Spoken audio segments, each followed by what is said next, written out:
Saudara, pro kontra soal pemindahan dan juga penggarapan proyek Ibu Kota Negara baru masih terus bergulir. Meski DPR sudah mengesahkan perpindahan lewat sidang paripurna beberapa waktu lalu.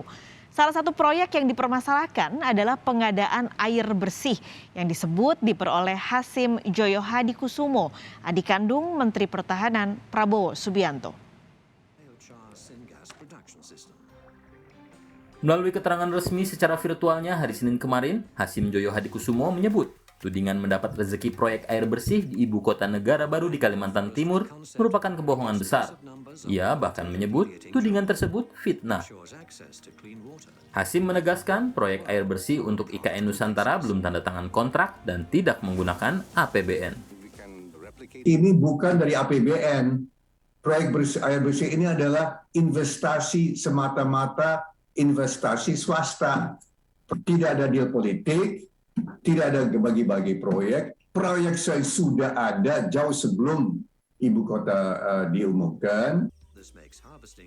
Bantahan Hasim merupakan jawaban terhadap tudingan ekonom dan juga inisiator petisi menolak pemindahan ibu kota negara 2022-2024 Faisal Basri yang menuding Hasim mendapatkan rezeki proyek air bersih di ibu kota negara baru di Kalimantan Timur. Sudah ada yang ditunjuk, misalnya Hasim Joyo Hadikusumo bertanggung jawab atau bukan bertanggung jawab, memperoleh rezeki, ya, dapat pengadaan air bersih. Undang-undang belum ada, sudah dibagi, apalagi undang-undangnya sudah ada.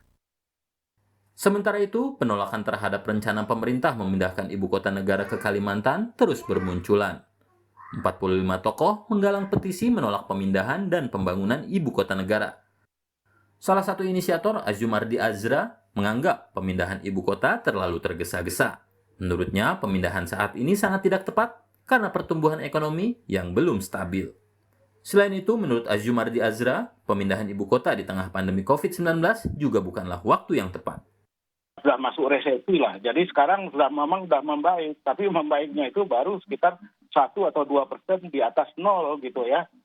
Kalau ekonomi kita nanti dalam waktu katakanlah pasca pemilu 2024 itu bisa melejit sampai 8%, 10%, kemudian kita juga mampu membayar hutang, ya kan. Sekarang ini kan cicilan hutangnya aja kalau saya nggak salah itu 80 triliun ya, tahun 2022 ini, bayangkan gitu. Jadi berat sekali. Menanggapi hal ini, Ketua Tim Komunikasi Ibu Kota Negara Siddik Pramono menegaskan bahwa pembangunan Ibu Kota Nusantara dilakukan dengan mempertimbangkan kemampuan keuangan negara.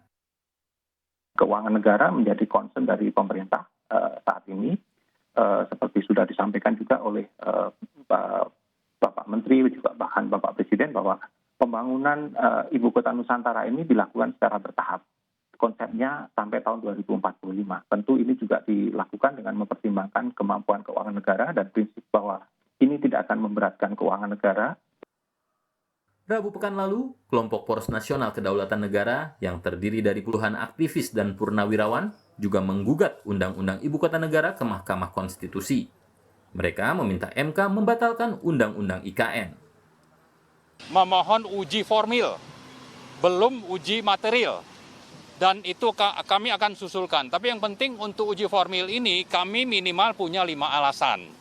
Ya, nanti bisa dibaca di rilis, tapi intinya bahwa dalam menyusun dan membentuk undang-undang ini tidak terdapat proses yang berkesinambungan. Ada 5 poin gugatan uji formil Undang-Undang IKN yang diajukan oleh Poros Nasional Kedaulatan Negara. Pertama, pembentukan Undang-Undang IKN dinilai tidak melalui perencanaan yang berkesinambungan.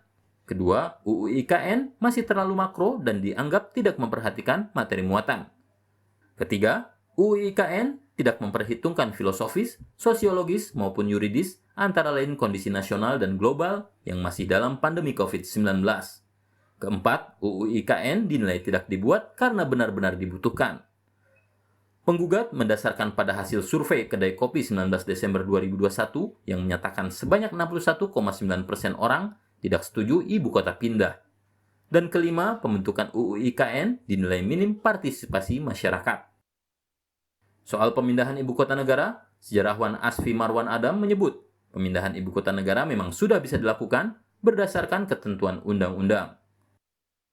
Karena Karena undang-undangnya itu sudah bisa disahkan itu sekarang. Kalau ganti pemerintahan mungkin sudah berubah pikiran lagi ya. Undang-undangnya tidak ada dan bagaimana melaksanakannya. Oke. Dan sekarang karena undang-undang itu sudah disetujui oleh DPR, oleh wakil rakyat, dilaksanakan. Dan dikatakan juga bahwa pelaksanaannya tidak dalam waktu 2 tahun. Tetapi 2022 sampai 2045. Jadi cukup panjang waktunya. Di samping itu juga dikatakan bahwa tidak semua kementerian itu yang pindah segera. Pembangunan ibu kota baru akan dilakukan bertahap hingga 2045. Di awal akan ada 4 kementerian yang pindah ke IKN di tahun 2024. Kementerian Sekretaris Negara, Kementerian Dalam Negeri, Kementerian Luar Negeri, dan Kementerian Pertahanan. Tim Liputan, Kompas TV.